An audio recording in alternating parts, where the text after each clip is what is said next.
Sophia Alekseyevna, Russian, _Ipa, ~sofตั๋ɪjə, 1 September, OS 17 September, 1657 to 14 July, OS 3 July, 1704, was regent of Russia from 1682 to 1689. She allied herself with a singularly capable courtier and politician, Prince Vasily Galitzine, to install herself during the minority of her brother Ivan V and half-brother Peter I. Her regency was carried out with a firm and heavy fist. She did not hesitate to use violent tactics to promote her agenda. The activity of this bogatyr-tsarevna, as Sergey Solovyov called her, was all the more extraordinary, as upper-class Muscovite women, confined to the upper-floor terem and veiled and guarded in public, invariably were kept aloof from any open involvement in politics. Sofia was the third surviving daughter of Tsar Alexis by his first wife, Maria Miloslavskaya. She was the only one of her sisters educated by Simeon Polotsky, who also taught Tsar Alexis Tsarevich Alexei and Tsarevich Feodor. After the death of her brother, Tsar Feodor III, on the 27th of April 1682, Sofia unexpectedly entered Russian politics, trying to prevent her young half-brother, the 9-year-old Peter Alekseyevich, from bypassing her elder brother Tsarevich Ivan and inheriting the throne. Rise to regency. Although Sofia emerged on the scene during the dynastic struggles of 1682, her prior influences can help to explain her regency. At the previous change of rule, Sofia may have acted in the interest of her brother, Feodor, as various rumors exist of her pleading the dying Alexis not to proclaim Peter the heir. Feodor's capability to lead Russia raised questions, based on his sickly nature and poor health. His mental ability developed quite nicely, however, as he was taught by Simeon Polotsky. During his brief reign, many historians argue that Feodor actually ruled under the protectorate of Sofia, his sister. As his health began to decline, more individuals rose up to counsel Feodor, and Sofia found her influence steadily declining. Taking advantage of a court never open to a woman in her position, she utilized her connections, making allies and formally planning on securing the throne. As Feodor's poor health caught up to him, Sofia immediately erupted onto the political scene, attending her brother's funeral and causing a commotion while doing so. In Sofia's age, the female relatives of the Tsar were kept away from the courtroom and other political workrooms, and funerals were traditionally carried on without women. In her way, Sofia stormed the funeral, insisting on her presence and simultaneously setting off a chain of events that would result in her regency. The Miloslavsky party took advantage of the Moscow uprising of 1682 to place Sofia on the seat of power. As Alexis descended from the throne, he left behind him two separate families,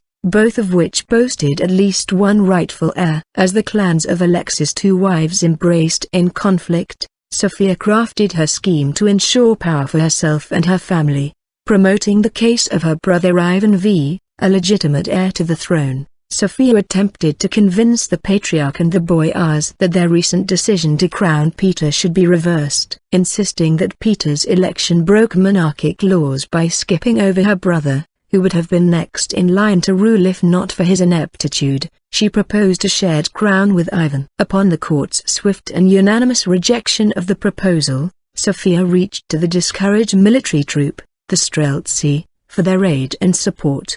The unjust dismissal of Ivan's rights acted as a catalyst to the already displeased and frustrated troops. Multiple issues, including merciless motivational tactics and lack of rest, drove the Streltsy to violently oppose the unjust election of Peter. As the fighting ceased and Peter's life was left forever scarred by the blood spilt within his Naryshkin clan, the Streltsy received their initial demands. Following the momentum of the Streltsy rebellion, the incompetent Ivan was crowned senior Tsar and Peter, of only 9 years, junior Tsar. Sofia had been deemed the sole intellectually mature member of the family at the time of Feodor's death, making her the favorite to govern in place of the child, Peter, and the inept Ivan. Using the education and political savvy she acquired by Feodor's side, she convinced the nobles and patriarch of her capacities to rule Russia. As Sofia had arranged before her brother's death, Vasily Galitzine was installed as a de facto head of government,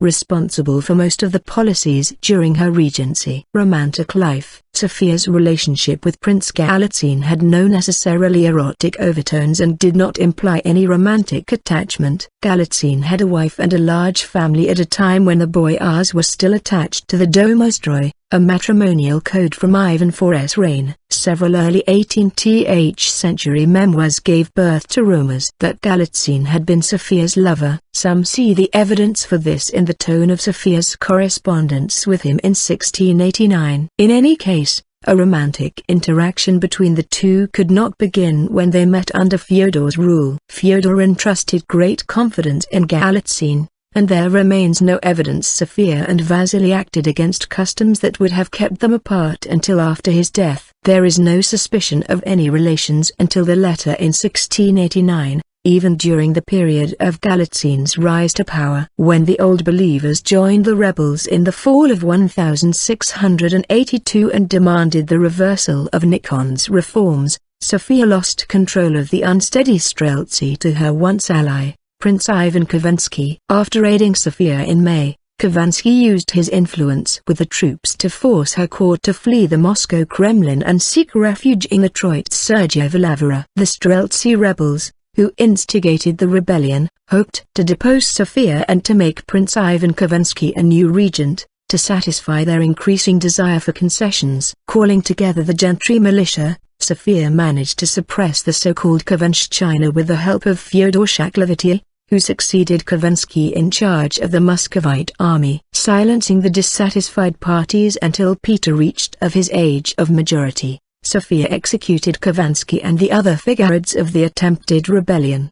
4. During the 7 years of her regency, Sophia made a few concessions to posads and loosened detention policies towards runaway peasants, which caused dissatisfaction among the nobles. She also made an effort to further the organization of the military. Notably intrigued by Baroque-style architecture, Sophia held responsibility for the promotion of the foreign district, and the creation of the Slavonic Greek-Latin Academy, citation needed, the first Russian higher learning institution. The most important highlights of her foreign policy, as engineered by Galitzine, were the Eternal Peace Treaty of 1686 with Poland, the 1689 Treaty of Nerchinsk with China, and the Crimean campaigns against Turkey. Although spearheaded by Prince Galitzine, Sophia's reign oversaw 2 of the earliest diplomatic treaties and underwent inner growth and progress.